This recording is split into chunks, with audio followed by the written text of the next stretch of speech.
In the Mortal Kombat lore, there are a lot of tragic and sad backstories to characters.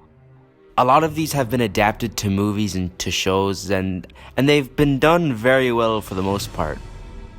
Today's video will be about the top 5 most tragic Mortal Kombat characters. Before we get started, I want to give a shout out to Assassin47 for suggesting this video. It's an idea I didn't even think of, so thank you so much for the awesome suggestion, man.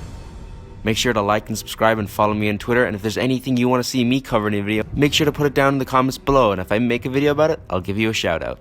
Without further ado, let's get into it. Melina. Now, I'm sure we all know of Melina's story by now.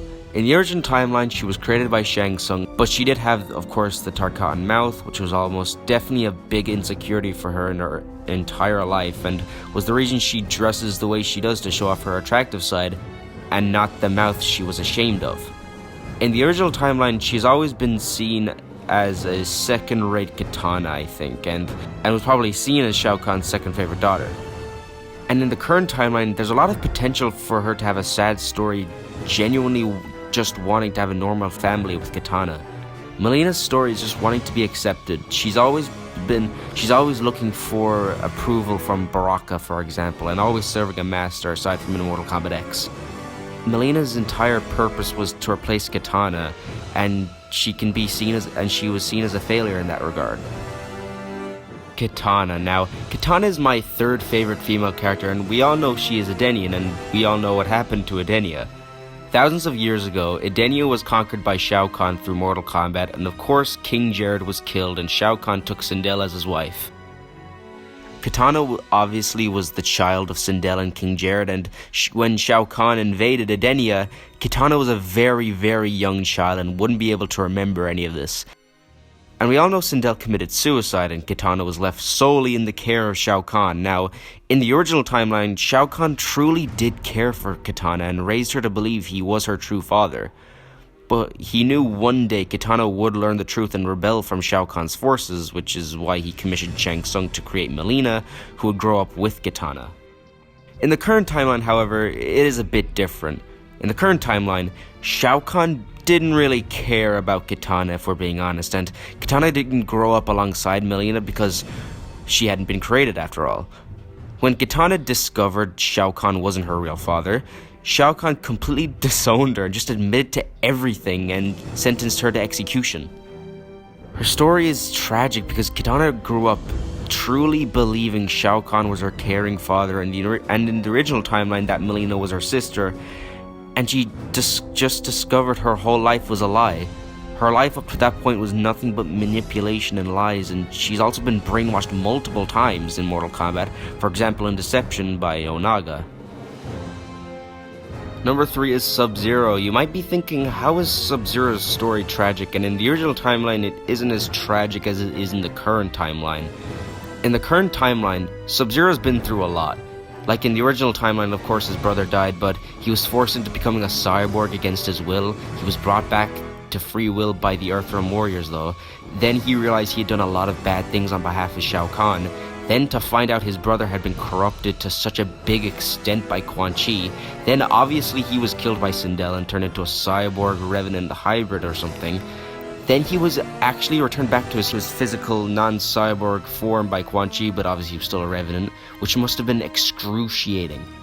Fortunately, he was returned back to his human form, and then he had to purify his clan, which had been corrupted by Sector. And when he did uncorrupt it, Cyrax sacrificed himself to destroy the remaining Cyber Lin Kuei. After this, SubZero finally made peace with the Shirai Ryu and Scorpion, and obviously they became friends. But when they became friends, Scorpion was killed. SubZero has been through so much mental enslavement in his life. He's been through a lot, and he's actually the only character in the series, aside from Smoke, to be a human, a revenant, and a cyborg in the same timeline. Number 2, Sindel. Sindel in the original timeline, not that god-awful Mortal Kombat 11 version, had a notoriously sad backstory. As we all know, like previously mentioned, Sindel was the queen of Edenia and her husband was King Jared. Thousands of years ago, when Edenia was being invaded by our world after losing the 10 Mortal Kombat tournaments, Shao Kahn killed King Jared right in front of her and took Sindel as her wife against her will, and also took her daughter Katana. Now, Sindel knew that what her future would be as Shao Kahn's wife, so she committed suicide as a way to escape her forced marriage. But her soul was unable to transcend to the afterlife and transcend to heaven because Shao Kahn actually kept her soul after she died. Now, thousands of years later in Mortal Kombat 3, Shang Tsung revived Sindel under brainwashing to help Shao Kahn invade Earthrealm, and also was the way he could invade Earthrealm in the first place.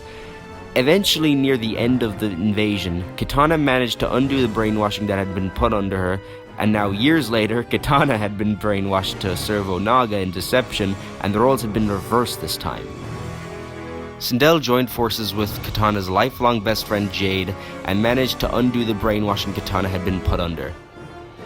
And as we all know, she fought on the side of good in Armageddon, but died in the battle like everyone else. And in the current timeline, she actually killed herself as a way to protect Earthrealm for some reason, and was revived by Quan Chi instead of Shang Tsung. Obviously, Sindel was brainwashed, but when Motaro was killed by Raiden, Sindel claimed she had to finish Motaro's work, which doesn't make sense since he never said or did anything of note in this timeline. Shao Kahn took Shang Tsung's power by killing him and then transferred it into Sindel. And we all know she killed almost all of the Earthrealm warriors, including her own daughter Katana, and was killed by Nightwolf's sacrifice and revived as an unsavable revenant in Mortal Kombat X, and I'm not even going to get into the Mortal Kombat 11 version. Sindel is one of, if not the most tragic Mortal Kombat character. She had her home realm and her people enslaved or killed by Shao Kahn, including her husband King Jared, and was forced into marriage with her husband's killer. She was only brought back as a way for Shao Kahn to invade Earthrealm under brainwashing, and when she came back to Edenia in Mortal Kombat 4, Shinnok invaded it, and after that, she had to deal with her daughter being brainwashed. Whew, that was long. And number 1 is none other than Scorpion. Scorpion to me is the most tragic Mortal Kombat character in the history of the series. You could definitely make an argument for some of the others to have a worse backstory, but let me read off his backstory, although I'm sure many of you already know all of this. Scorpion was a member of the Shirai Ryu ninja clan, but he was killed by Bi-Han, and after he was murdered, his clan and family were both killed.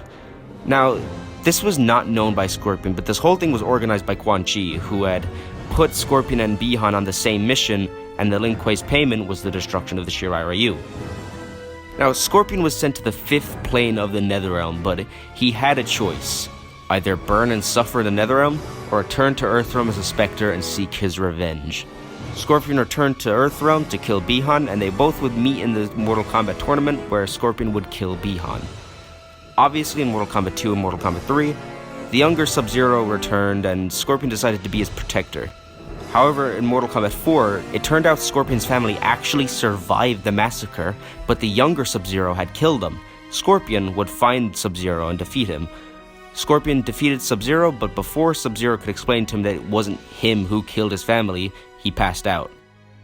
Then Quan Chi came out of the shadows and admitted to everything, and that he had tricked Scorpion into believing the younger SubZero killed his family, and that it was actually him who killed his family and clan. Scorpion was obviously pissed, and brought Quan Chi to the Netherrealm and tortured him for approximately 8 years until Quan Chi escaped in Deadly Alliance. Scorpion's story is brutal. It's one of deceit and manipulation. He lost everything, his wife, his family, his clan. He killed an innocent man, Bi-Han, for destroying his clan, which he didn't even do. Scorpion's backstory is, in my opinion, the most tragic backstory to any Mortal Kombat character in history. And that's all I have for you guys today. If you agree or disagree, make sure to put your own list down in the comments below. I'll make sure to check it out.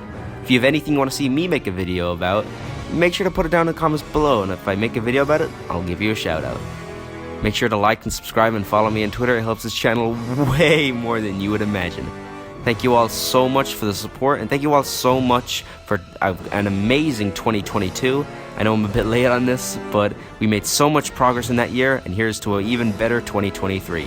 Thank you all so much for watching this video, and I will talk to you all later. Thank you.